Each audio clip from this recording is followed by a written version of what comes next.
Hello സുഹൃത്തുക്കളെ, ഞാൻ ഇന്നിവിടെ കാണിക്കുന്നത് ജനലിലും വാതിലിലും പറ്റിപ്പിടിച്ചിരിക്കുന്ന സിമൻറ്റ് എങ്ങനെ വളരെ ഈസിയായി റിമൂവ് ചെയ്യാമെന്നാണ്. പ്ലാസ്റ്ററിംഗ് വർക്ക് ചെയ്യുമ്പോൾ നമ്മൾ കാണിക്കുന്ന ചെറിയൊരു അശ്രദ്ധ പിന്നെ പെയിൻറ്റിങ് വർക്കിനും പെയിൻറ്റർമാർ വരുമ്പോൾ അത് വലിയ ജോലിയായി മാറുന്നു.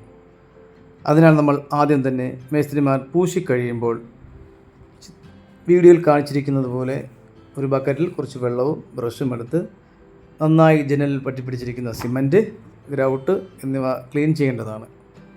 ഇങ്ങനെ ജനൽ വാതിലും ക്ലീനായി കഴിഞ്ഞാൽ പെയിൻറ്റർമാർക്ക് അനാവശ്യമായി നമ്മൾ കൊടുക്കുന്ന ക്ലീനിങ്ങിൻ്റെ കൂലിയും സമയവും ലാഭിക്കാം.